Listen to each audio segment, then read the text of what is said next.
เอาเดี๋ยวเอาสังกะสีลงวางไว้นี่แล้วกันล่ะวางลงนี่ก่อนแหละเดี๋ยวเฮาเดินข่าวแล้วกันจังพากันมุงเนาะเห็นมาฟังนี่ชมเจ้าสลับกันเบื้องนี้ก็ตอกเลยจังตัดเนาะเป็นคือกันให้ละลายสลับให้มันได้4โตเด้อ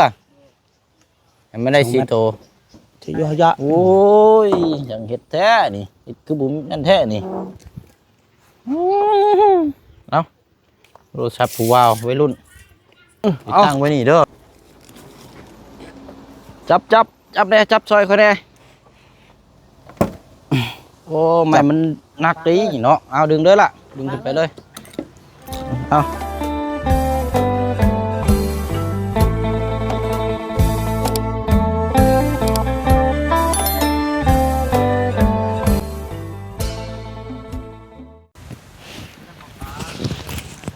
ตึ๊บแต่ที่นั่นยันได้ใช้งานอยู่เสานี่กะบ่ได้แม่นว่าแบกมาให้เสียเป้าหรอกนี่เพราะว่าเบิ่งแล้วเนาะพุ่นละยันได้ค่ำเวลาเราเฮ็ดหม่องได้อยู่ได้กินอีกอยู่ตัวนี้ไปหน่อยเนาะยันได้ต่อเกยเอาอีกบ่จำบ่จักอันนี้เนาะเอาถือว่ามาต่อนำการอีกเนาะพี่น้องเนาะสำหรับเคสของทางอาเจืองหรือว่าทางน้องหังแล้วก็บวกกับทางน้องซอนกำลังประคับประคองซอยกันในตอนนี้เนาะพี่น้องเนาะหลายคู่หลายคนหลายพี่น้องFCก็รอติดตามเบิ่งความสำเร็จนำกันสำหรับทางกระตูบนี่แหละพี่น้องตอนนี้ก็กำลังเริ่มเป็นรูปเป็นร่างเนาะที่ว่ามาต่อกันมื้อที่2พี่น้องเนาะตอนนี้ก็เที่ยงแล้วพี่น้องเนาะ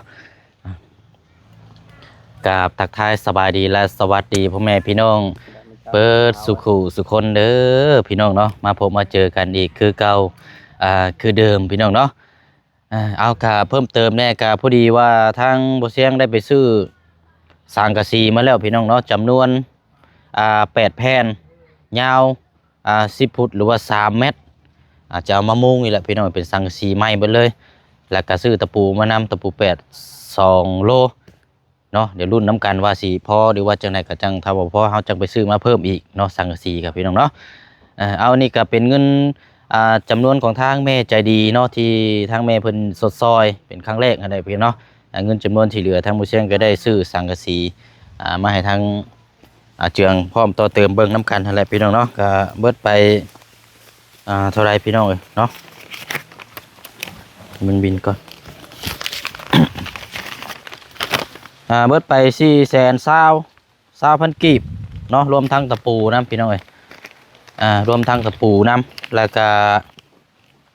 ตอนนี้บินที่2เนาะเดี๋ยวแจ้งพี่แจ้งน้องน้ำกันอีกรอบนึงที่ผู้เชี่ยงได้สั่งไม้มาเพิ่มอีกไม้18 6 ตัวแล้วก็ไม้แป้น3เนาะอันนี้ก็เป็นเงินของทางแม่จะดีอยู่ทางต่างประเทศทางแม่เพิ่นกลับมาซื้อประสงค์ออกน้ำเนาะพี่น้องเนาะซื้อสมทบใช้ตัวนี้แหละพี่น้องเพราะว่าผู้เชี่ยงว่าตอนที่แรกก็ยังกำกึ่งอยู่ว่าโอ้ยถ้าว่ามันบ่มีไม้นี่เฮาเวียกตัวนี้ยันมันเดินยันไปซ่านะพี่น้องเนาะพอดีว่ากลับมาบรรจงพอดีเลยเนาะทางเมย์เพิ่นฝากมาก็ได้จัดแจงแล้วก็จัดมาให้เลยเพิ่นก็มาส่งให้ไว้ขนาดเลยไม้กันเนาะเบิดไป1 ล้านกับ200,000 กีบพี่น้องเนาะสำหรับไม้มี5-6 ตัวสำนี้แหละพี่น้องไม้มันก็แพงไม้18ก็เส้นละ135,000 กีบไม้แป้นปูก็130,000เนาะเอาแล้วก็แจ้งข่าวดีเพิ่มเติมน้ำอีกเนาะพี่น้องเนาะก็ทางหลวงตาเนาะพี่น้องเนาะก็จะสดซอยสมทบซื้อเป็นแป้นปูเนาะตอนที่แรกเขาตัวนี้ก็คิดว่าจะบ่มีแล้วพี่น้องเลยว่าสิเอาแป้นปูพาไม่เล่ามั่งที่ว่านั่นแต่ว่าสิมาใส่ให้บัดนี้ก็เลยทางหลวงตาว่าเอาแป้นปูไปเลยให้ทาบอนมันจะงามเลยก็มาเน้นหนาทาบอนเน้นจักน้อยว่าซั่นเนาะก็เลยได้ไล่อะไรอย่างแล้วพี่น้องมีแต่ว่าทางหมู่เสียงก็สิได้ดำเนินการตัวนั้นต่ออีกเนาะเอามีแต่ว่าเฮาติดตามเบิ่งน้ำกันยาวๆเลยพี่น้องเด้อเนาะเบิ่งน้ำกันจนแล้วจนทั่วพอแล้วพี่น้องเนาะว่าสิต่อเติมจังใดแล้วก็ฝากพ่อพี่น้องติดตามเบิ่งต่อนํอันนี้นํเนาะพี่น้องเคสของทางเฮือนใหญ่นํเพราะว่าตอนนี้ก็ทางผู้เชี่ยวได้สร้างไม้แล้วก็พังเบิ่งมื้ออื่นหรือว่ามื้อฮื้อก็เจ้าสิมาส่งเนาะหรือว่าจังใดก็ติดตามเบิ่งน้ำกัน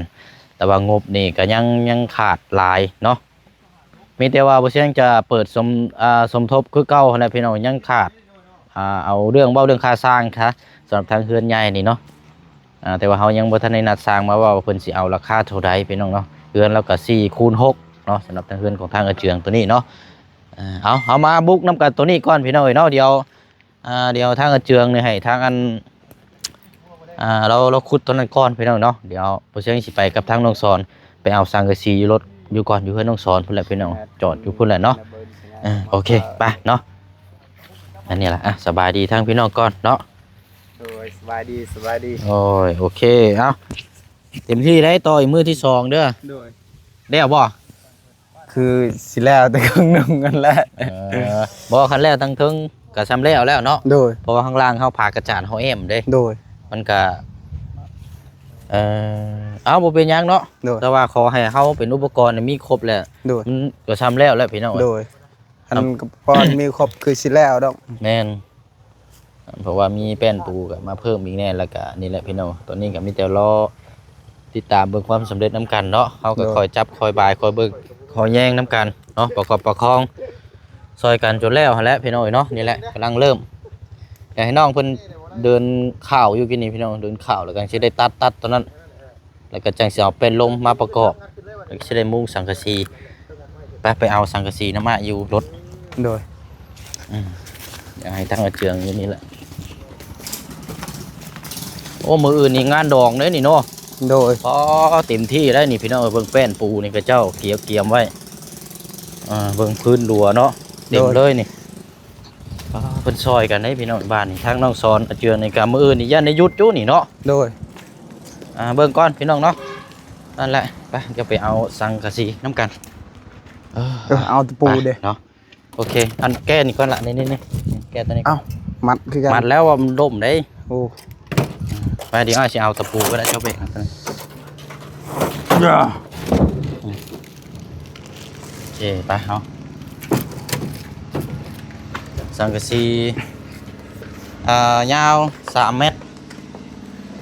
8 แผ่นสังกะสีใหม่เลยแต่ว่าย่อมามันสังกะสีซุมื้อนี้มันอ่อนพี่น้อยเนาะบ่แข็งแห้งคือสมัยแต่ก่อนลมพัดชื่อก็ขาดปุดคือมีดปาดนี่แต่ว่าก็เอาอย่างไรพี่น้องเนาะยิงไผ่ยิงพื้นเนาะทั้งพี่น้องกับกาดหนาวแล้วนี่เนาะพิงไฟ เอาอากาศหนาวมันแดดบ่ออกแน่เนาะ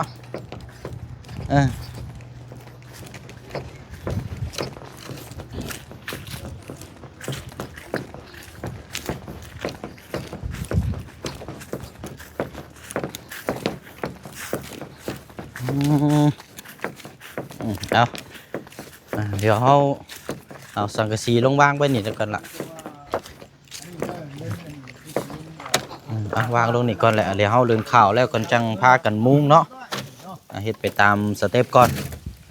เอาตะปูไว้นี่แหละก่อนเนาะเดี๋ยวเฮาเดินขึ้นไปเดินข่าวก่อนเดินข่าวแล้วก็จังอันนี้พออยู่แล้วว่าเนาะตะปูพออยู่พอแล้วมีแต่ว่าพ่อเจ้านะโดยเบิ่งได้ฮะมันถุงเฮียแล้วเก็บแถวนี้บ่จักตะปูเนาะต้องเก็บอยู่แล้วตะปูเดี๋ยว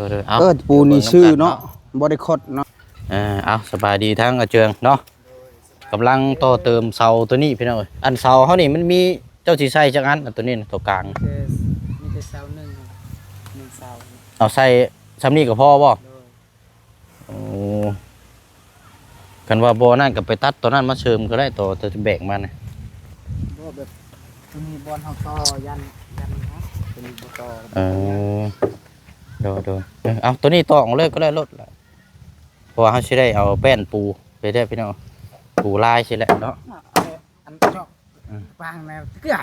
เนาะเดี๋ยววางคือแค่กูบายยันมันหักใส่จังสียันมันหักปูไปสิบ่ปูไปสิก็ได้คือกันต่อรถขอยันมันหักเอาตัวนี้เอาไว้เพื่อเสริมมันมื่นก็ได้เนาะโอ้เอาอย่างไรก็เอาความสำคัญเอาความสำเร็จเอาความภาคภูมิใจน้ำกันในพี่น้อยกระตูบนี่กันเนาะเพราะว่าเขา เว้าเรื่องความสามัคคีว่าความสร้างความหักความแพงกันนี่มันยากเลยพี่น้องหาเบิ่งได้ยากเนาะเขาเว้าตรงๆได้ขนาดทั้งนี่เลยพี่น้องทั้งพี่น้องเรานี่ก็ยังบ่มาจักคนเลยทางอาชีพนี่มีไผมาเบิ่งมาแย่งได้มีแต่ทางน้องสอนเนาะพี่น้องเนาะอันนี้เฮาก็บ่ว่ากันพี่น้องเนาะต่างคนต่างเอาความคิดเห็นบ่คือกันเนาะมีแต่ว่าเฮานับถือเอาคนที่มีน้ำจิตน้ำใจเอื้อแผ่เกื้อกูลเบิ่งแย่งหักแพงแบ่งปันกันเนาะเอาตัวนี้เก็บเอาไว้ก่อนล่ะบัดนี้เดี๋ยวเฮาขึ้นไปลุยตัวเทิงก่อนเนาะไปเดินตรงตัวนั้นก่อนจะตอกได้จักตัวแล้วให้มันได้4เด้อเจืองเด้อไม่ได้4ก่อนตอกตัวนี้แล้วก็เอาคือกันนั่นแหละว่าแล้วก็จัง vậy nè ta đọc mà chưa nè ta roll cái này nghe thà mới có vô vi họ nên thế ăn chứ té phải lẹ luôn vậy là thôi ta đâm mà trâu thôi và ta đọc cho mà cái star người ใช่ và mình nghe là มันเงี้ย ยังมันล่มลงบ่ lông có bao bên nhang ล่มง่วยลงเบิดเลยนี่พอแห้งเด้อเนาะ do sinh đẹp bát khang lang เอาเดี๋ยวเฮาเดินเข่านี่ก่อนพี่น้อยเดินเข่าแล้วก็จังวัดตัดแล้วก็จังเอาเป็นลงมาตอกตะปูบ่เอาตอกยิกเข้าไปเลยถึงเถื่อมันอันนี้มาอยู่คนละส่วนนะว่าล่ะสิมาฟังนี่ชมเจ้าสลับกัน เบื้องนี้ก็ตอกเลยจังตัดเนาะ เป็นคือกันให้แล้วล่ะสลับให้มันได้4ตัวเด้อให้มันได้4ตัว thì do dạ bên ช้อนก็นั่งไว้ครับ nhò mất lời nhò mất thùng lời เอาขึ้นบนถุงเด้อเนาะ rồi ถึงชำได้บาทนี่เป็นอยู่ได้นี่ กะจะใส่ เอาตอกตะปูวะนี่ห้อยใช้คอหันก็ได้ห้อยใช้คอไม้ฮะ มือจ้องตุ้ย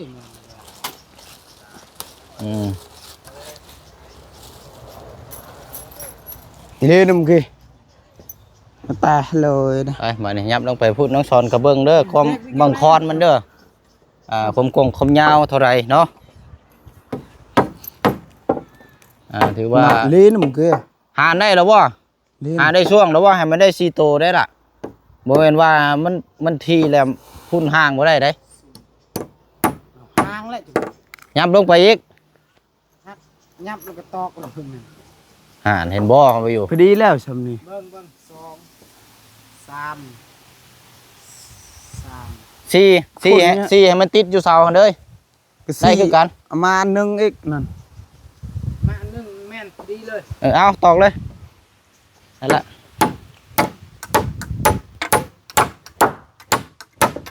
ตอกเล่มเดียวก็พอแล้วไม่ต้องตอกลายก็ยะตอกเล่มเดียวละลายลงไปเลยมันแล้วมัน chặt lên thuộc phườn คดแล้ว khọt lèo ตะปูโคตรมาแต่ห้านเลยกว่าดอก sai rạc chơi chơi chi tay tay เด็กไว้มาเด็กก็ติด มาจับตัวนี้มาเลยล่ะจับมาเลยเดี๋ยวสิยืนตัวนี้ให้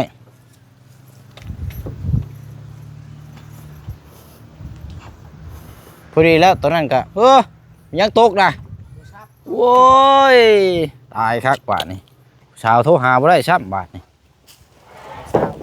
โอ้ยยังเห็ดแท้นี่เห็ดคือบุ๋มนั่นแท้นี่เอาโทรศัพท์ผู้ว่าวไว้รุ่นไปตั้งไว้นี่เด้อคณะเบิ่งเด้อเบิ่งคอนมันหนาวซ้ำกันเด้อคอนมันน่ะถ้ามันบ่ซ้ำกันบ่ใช่แป้นล้มเลยสิได้เกียนอีกได้ chú này rồi check luôn บ่ใช่แป้นล้มบัดสิว่าโอ้ยค่อย ha เกียนอีกสิว่าอีกได้ mà này tôi cá lạn thì tớ ok นี่แหละเบิ่งคอนมันตัวนี้อันนั้นก็ตอกเลยคันได้แล้วก็ ใช่กูว่าหลอมุดมุดจะได้ นั่นแหละ อืม มาไหน ยับลงอีกก็ได้ล่ะเอ้ยเอาห่างๆก็ได้ดอกบ่ต้องที่ปานใดก็ได้ดอกตัวกลางน่ะคอนตัวนี้พอดีบ่สอนเอาตอกเล่มเดียวก็พอละ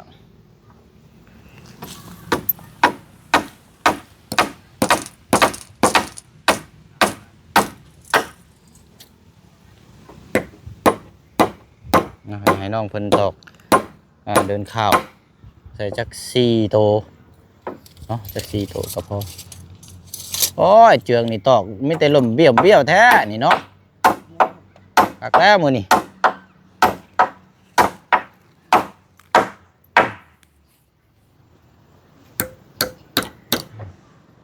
ลีนมันคือบอกมันแป้งมาตะนางบนตะนางน่ะมาจุก เอามาเอาฮึบเอาจับเลยจับซอยเขาได้โอ้ไม่มันหนักดีเนาะเอาดึงเลยล่ะดึงขึ้นไปเลยเอาค่อยได้ค่อยบ่ต้องรีบได้ ก็ชามดอก เนาะชามลอกยังบ่ได้อยู่นี่ตา ช่อง ย ดอก แต่มันอยากขด มือสั่นแล้วนี่ผู้สาวจมหาบ่จักดอกอยู่นี่ย่านแล้วน้องชอนนี่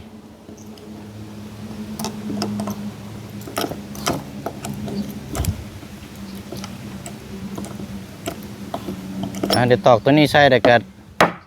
ไล่ตัดเกลียนแล้วก็จังเอาเป็นลมตัวนี้ตอกใส่เด้อล่ะเด้อทั้งหน้านี่ก็ตัดเกลียนเลยแล้วก็ข้างตัวนั้นก็ตัดเกลียนเลยตัวนี้ก็ตัดเกลียนแล้วก็เอาเป็นลมตอกใส่3 ล้านเด้อใส่3 ล้านทั้งหลังปล่อยเลยทั้งหลังน่ะปล่อยให้มันสุดสั่ง ใส่แจนี่กับแจนั่นแล้วก็ข้างหน้า แม่น3 ล้าน ไอ้ถอยให้ตาอันมอมเลยเบอร์ไหนไปถอย เอาดึงขึ้นเลย ปอแม่เลยมอมประนาเชียนบ่ปา ดีแล้วบัดนี้เนาะเดี๋ยวไม่เฮาเดืออยู่2ตัวเอาเดี๋ยวสิมาเสริมตัวนี้นำ ก็แต่มีแต่ เสริ สิ มตัวลุ่มเลย อาจับไปเฮ้ย โอ้สมมุติมีไม้นี่ยันบ่แล้วอยู่พี่น้องเนาะหลายมืออยู่ จับอายุ อ่าน อยู่เจ้าสรองแต่อยู่บ่อยู่ เอา ไอ้หลวงนะก็ ความดีตก เนาะโอ้ยหากระเป๋ามาเด้อบัดนี้เด้อ โอ้ หากระเป๋ามาพายเด้อบัดนี้ อ้า มา เอาเด้อข่อยสิงุนกันเด้อ บันนายเลยเจียงโน ไปฟังนั่นเฮา โนโน อันนี้ก็ต้องเอาเลย บันนาย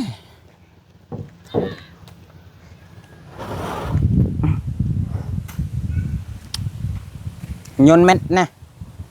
แมทติก แม่นบ่ โอ้ยเนาะเอา ช้างนี่เม็ดกระตกหมด ช่างไม้คือช่างอาชีพนี่เพิ่นสิมัดใส่กระเป๋าเลยนี่เอาคือเก่าแล้วล่ะซ้ำกันเด้อเวลาเฮานั่น น่าอันนั้นดีนึงมันเคย ละ ลวกน้ำหอมเช็ด ใช่ ละ60ชั้น ลวกน้ำนี่ระบาดเลย ก็ไปก็60บาทแต่60 ในน้ำเอาเลย ใน70ว่ะ เอาบน 70ปานใด ไม้ตัวนั้น60ซ้ำกันมาตัวนี้70นี่ เกียนนะเจ้า จากแล้วลูกศรแพง อย่าบ่เป็นหยังเจ้าจะเกียนเอาเองเกียนแล้วต้อง พัด เอาเป็ ใส่ นลม จัก ใส่ คอย ได้ นั่นแน่นบัดเดียว เจอ เอาตอกเลย ไว้ขึ้น ตอกเลยจะได้ เดี๋ยวเพิ่นนะ ข่าวซี จะเป็นนึง คอนกับซียูในช่วงนี้แหละโ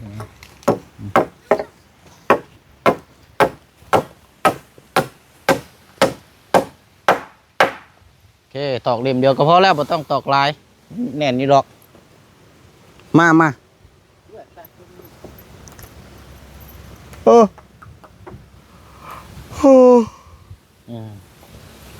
ของไดลมหนาวช่ำหาวตกปุได้ฮะ ฝ นตกจากฟ้าเนาะเพื่อนเนาะโอเคเอา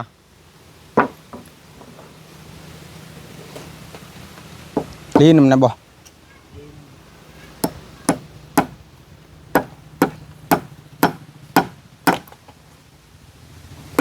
อันซุมเจ้าพากันกินข้าวแล้วบ่ โดย อ๋อกินแล้วซะเนาะอ๋อโอเคมันสิบ่ได้ชื่อกับข้าวมามีแต่ว่าเฮานั่งพักเวียกจักหน่อยก็จังพักกันลุยเลยเนาะพอเฮ็ดไป ใส่เป็นต้มบ่บัดนี้ แม่นล่ะ ใส่ข้างเดียวก่อน ใส่ข้างเดียวก่อน ตัดเบื้องนั้นแล้วก็ใส่เบื้องนั้น แม่นใส่ข้างนี้ก็ได้นี่ตัดตัวนี้ก่อนก็ได้ตัดทางหน้านี่หรือว่าใส่ข้างนี้ก็ได้ตัดข้างนั้นก็ได้ใส่ข้างใดก็ได้ แต่ว่าขอให้ใส่เป็นลมเบิดก่อนแล้วเฮาจังมุง จักอะไรจัก เนาะ นานมาก ไปลงมาก่อนก็ได้ เอาใส่ข้างนี้ก่อนสบาย ฉัน ตอก ยั เฉ ง ยเลยบ่ จำเรื่องดีตอนที่เรา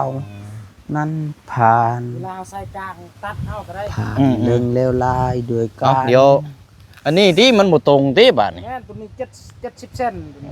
นี่เช่นหนึงนี่บ่ทงลืมแทกเขาตอก บ่มี นี่ อัน ปูแล้วแทกบ่นี้เลย อันนี้ใช่บ่มีเสือกเอ็นซ้ำเนาะเอาเสือกนั้นมาตอกใส่ตัวนี้เป็นลักได้เฮาดึงไปพุ่นแล้วเฮาขีดมากไว้แล้วเลือดตัดอีกทีนึงได้บาดนี่เดี๋ยวเขาเฮ็ดก็ได้ใช่ตัวนี้มาตัดตัวนี้ก็ได้เจียงอ่ะเอาตีทั้งหน้าพี่ก่อนก็ได้เลื่อยเฮาที่บ่มีซ้ำเนาะได้กระปะบ่เข้าซับ เอาแล้วคอยตัดแล้ว เข้าแล้วบ่โอเคใช่เอานี่ตัดรถตัดให้มันชุ่งตัดให้มันตรงๆเด้อตัดเบิดให้ได้3ตัวนี่ตัด3ตัวนี่แล้วก็ ตัดซาดแล้วเนาะ ตัดตรงเลยล่ะตัดตรงเลย สิได้ไม้แล้ว ตัดรถก็ต้องใส่เป็นดมแล้วเดี๋ยวลมพัดสาดเขาเดี๋ยวมันเปียกก็เฮ็ดไปนะได้อยู่ดอกเสานี่ยังต่ำบ่เน่นพี่น้องยัง ไป กลั เอา วอยู่ จักเคยอยู่เพื่อนแน่น ไปจักกัน เอาจักบ่จักสิตัดได้อยู่บ่สูงสินะ ๆได้ง่ายนิดนึง คันได้เนี่ยเอาจักตัวนั้นก็ได้เนาะ ไปสอนกึดเติมน่ะ จะลงมาก่อนก็ได้เจ้าลงมาพี่ก่อนเดี๋ยวอ้าย ตัดตัวนี้ก่อน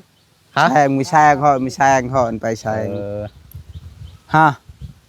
แซงเขาบุญเอาบุญเวียดแซง เพราะคันว่าสิเอาจักอันน้องสอนกะตัดได้บ่ ได้ เอาคันได้นะก็ลงมาก่อนก็ได้เนาะไปลงมาพี่ก่อนก็ได้เดี๋ยวอ้ายสิแนะนำเพิ่มเติมเดี๋ยวอันนี้เดี๋ยวตะปูนี่หาเนี่ยมาเก็บใช้ดีๆเด้อหาคู่หาหยังมา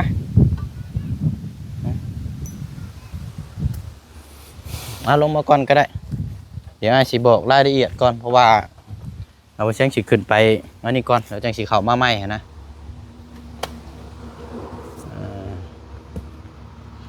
โอเค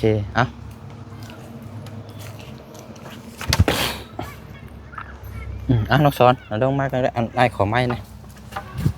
ไม่เจียงกันเจียงหยิบไม้ก่อนจอมมานั่งนี่ก่อนก็ได้ นั่งนี่ละเพราะว่าอาชีพออกไปเวียกนั่นแหละแต่ว่าชีเข้ามาอีกเท่านึงนะ โดย เดี๋ยวอาชีพบอกหน้างานก่อนเด้อ โดย ตัวใดที่ว่าเฮ็ดก่อนตัวใดที่บ่เฮ็ดนะแล้วจุมเจ้าจังพากันเฮ็ดอาชีพเข้ามาเบิ่งอีกเท่านึงเด้อ โดย เอามีอยู่บ่เสือกนะ มีอยู่เฮือน มีอยู่บ่ อันเจ้าตัดตัวนี้เอาไปเบิดแหละวันนี้เจ้าเอาเป็นลมนี่จับใส่ตัวนี้เป็นลักเด้อ โดย ดึงไปหน้าเดียวเบ่เลย โดย แล้วจังค่อยตัดหน้านั้น โดย อันเอาเชือกเอ็นนี่มาตอกใส่ส้นตัวนี้ โดย แล้วเจ้าดึงไปพุ่นประมาณอันนี้มัน60บ่ แม่น 60ตัวนั้นก็60ดึงไปแล้วบัดนี้เจ้าขีดไว้รอบบัดนี้แล้วจังไล่ตัดออกเด้อให้มันตรง โดย แล้วจังเอาเป็นลมตอกใส่ โดย เป็นลมนี่ก็เอาหลังท้ายสุดยาวให้เลยแล้วจังเกียนออกเด้อล่ะเด้อ โดย เอาใส่3ล้านตอนนั้นก็คือกันเด้อ โดย งั้นว่าอ้ายเขามาบ่ทันนะจุมเจ้าก็คอยเฮ็ดไปเด้อ โดย เอากับมีจำนี้แหละเพราะว่าเฮาตอกเป็นลมก่อนแล้วเฮาจังมุงสังกะสีได้ โดย นะเพิ่นนำกันนั่นแหละพี่น้องแล้วก็ ทำนั่นแหละพี่น้อยเดียวจังว่ากันเพราะว่ามื้อนี้ก็ยังอยู่นำกันเบิดมื้อเบิดเว้นแหละบ่ได้ไปทางไหนแล้วมื้อนี้พี่น้อยว่าอยู่ในช่วงเฮากำลังเริ่มมื้อเช้านี่ก็เจ้ามาส่งไม้นี่อันอ้ายยังบ่ทันให้เจ้าขอมกขอบใจทางแม่เพิ่นอยู่เนาะ โดย มีแต่ว่านี่แหละพี่น้องเนาะเปิดไป1,200,000กีบไม้น้อยเดียวมื้อเช้านี่เนาะมันแพงอันนี้จากทางแม่ใจดีอยู่ทางต่างประเทศเด้อล่ะเด้อทางแม่เพิ่นมาซื้อบ่ส่งออกน้ำอ้ายซื้อไม้มาสมทบนี่แหละเด้อ โดย แล้วก็ผู้ที่2นี่ทางแม่ใจดีที่สดซอย โดย เป็นพวกผ้ากระจาดพวกไม้อย่างต่างๆที่อ้ายมามอบก่อนหน้าเนี่ยเนาะ แล้วก็เป็นพร้อมปัจจัยที่มอบเมื่อวานนี้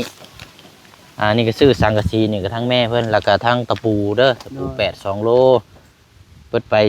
400,000เนาะ โดย เอาเก็บไว้ ใจเด้อ เบิดไปเกือบ2 ล้านพุ่นพี่น้องเนาะ โอ้ โอ้ยเอาเรื่องมาสำคัญกับมีแต่ว่าคือไอ้เว้าคือไอ้ว่านะมีแต่ว่าต่างคนต่างเข้าใจกัน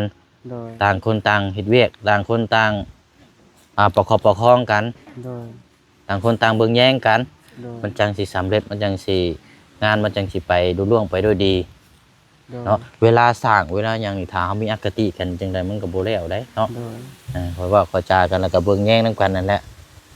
มีแต่ให้คำแนะนำซื่อๆได้ โดย บางเทื่อก็จับได้อยู่แต่ว่าชนหลายสิให้คำแนะนำที่ให้ที่เห็นมาน่ะ โดย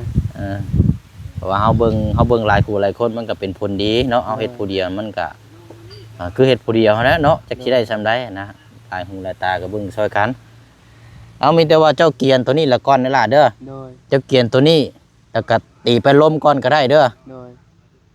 เดี๋ยวสิเข้ามาอีกเทื่อนึงก็จังมามุงสังกะสีเบิ่งนํกันเนาะ โดย แล้วก็ต่อพื้นตัวนี้น่ะจังเอาไม้ตัวนี้เสริมใส่ก็ได้ โดย เพราะมันยังห่างอยู่ เดี๋ยวมันสิหักได้เนาะ โดย ไม่สิเป็ดเฮายังอยู่เอาโอเค มีแต่ว่านบมือฝากขอมุกขอบใจทั้งแม่ใจดีอยู่ทางต่างประเทศเนาะแม่เพิ่นเป็นคนลาวเฮานี่แหละอยู่สวรรค์เขต โดย แต่เพิ่นอยู่ต่างประเทศเพิ่นชดซอยนั่นล่ะเด้อแล้วก็ทั้งแม่ใจดีอยู่ฝั่งทางไทย โดย เพิ่นก็บ่ซื้อประสงค์ออกนามคือกันเนาะ โดยขอบใจหลายเด้อแม่ใจดีให้อยู่ดีมีแฮงความเจ็บบ่ให้ได้ความไข้บ่ให้มีให้อยู่เย็นเป็นสุขสุขกายสบายใจนอนหลับขอให้เจ้าได้เงินหมื่นตื่นมาขอให้เจ้าได้เงินแสนสาธุ เอาอันข้าวน้ำน่ะพากันกินแล้วเนาะ โดย ฉันอ้ายบ่ได้ซื้อมาเด้อเด้อ โดย มีแต่ว่าคันอ้ายเข้ามาเดี๋ยวสิมีแต่สิซื้อน้ำพวกร้อยอีหยังมาฝากเด้อ โดย เอาเดี๋ยวพากันคอยเฮ็ดคอยจับคอยวายไปเด้อ โดย อันแต่ว่าตักสติงตัดได้แมันบ่ โดยได้ คอยได้ระวังเด้อ โดย คันว่าบ่ได้แล้วบ่เฮ็ดได้เด้ โดย อ้ายบ่แนะนำปานใดนะเพราะว่ามันเกี่ยวกับจักรนี่มันหุนแฮงอะนะ โดย คันว่าได้ก็เฮ็ด โดยได้อยู่จัง คันบ่ได้ก็เอาเด็กตะปาคอยตัดเอาเนาะ โดย ป้าเดี๋ยวอ้ายสิเข้ามาใหม่อีกเด้อ โดย เดี๋ยวพ้อกันเนาะ โด เอา ยสบายดี โดยเพราะว่าอ้ายสิไปเวียกตอนนั้นต่อแล้วจังสิเข้ามาเบิ่งอีกเด้อ โดย อันไม่ล่ะเอาบินเก็บไว้เลยโอเคไปเดี๋ยวจักยังถามทั้งน้องสอนอีกเด้อยังว่ากันถามทั้งน้องสอนเอาเสื้อมาตอกเด้อล่ะเด้อตอกบัดแล้วก็ดึงเน่งแล้วก็มักไว้แล้วก็ตัดบัดนี่ตัดเกียนอีกเท่านึงเพราะว่าตอกไม่เป็นลมมันจังสิตอกได้ มันจังบ่สวดไปหน่อยเนาะไปพี่น้องเนาะถือว่าเป็นกระต๊อบที่สามัคคีแล้วก็โอ้พี่น้องเนาะคันสิว่าอะไรกันถือว่าเป็นกระต๊อบที่สุดยอดในตอนนี้เลยก็ว่าได้พี่น้องเนาะที่พี่น้อง FC ให้ติดตามแล้วก็รอรุ่นรอชมน้ำกันเพราะว่านี่แหละพี่น้องถ้ายกย้ายมานอนนี่แล้วก็น้องๆเพิ่นก็สิได้ดูแลของปลูกของพังอย่างต่างๆอยู่นี้เนาะเพราะว่าอาจจะได้ไม้ยังมาลงอยู่นี่นะพี่น้องเพราะว่านอนอยู่พุ่นก็คือว่าเนี่ยเนาะพี่น้อง FC เฮาก็อยากให้ยกย้ายมาถึงแล้วเอามีแต่ว่ารุ่นต่อไปบัดนี้มุงหลังคาสังกะสีทางหน้ามันอยากเบิดแน่แล้วจังงัดบ่ได้จังแปลงอีกเทื่อนึงอันนี้พี่น้องยังบ่ทันได้เป็นรูปเป็นร่างหรอกแต่ว่าเฮาเสริมทางนั้นก่อนเนาะไปเนาะอยู่ดีมีแฮงร่ำรวยเบิดสุขุสุคนเด้อเนาะขอมุกขอบใจขอบคุณขอบคุณทางแม่ใจดี2ทาน2ครอบครัวเนาะที่มีส่วนร่วมสมทบในครั้งนี้เนาะต่อเติมกระต๊อบของทางเจืองแล้วก็ทางน้องฮังเด้อเนาะขอให้บุญรักษาเทวราคุ้มครองสุขภาพร่างกายก็ขอบ่ให้เจ็บบ่ให้ไข้บ่ให้จนเนาะมีแต่ร่ำให้รวยตลอดปีและตลอดไปเด้อเนาะ เอาเดี๋ยวพบเจอกันในคลิปหน้าเดี๋ยวมาต่อกันเนาะพี่น้องเนาะอยู่น้ำมาเจืองนี่แหละพี่น้องเบิ้ลมือเบิ้ลเว้นมื้อนี้ก็ถือว่ามื้อที่สองเนาะเดี๋ยวบ่เสียงออกไปซื้อน้ำซื้อน้ำแล้วก็ไปอันนี้ก่อนเนาะจังหวะจังคุยกันเดี๋ยวเขามาใหม่อีกเนาะบ๊ายบายเด้อพี่น้องเด้อ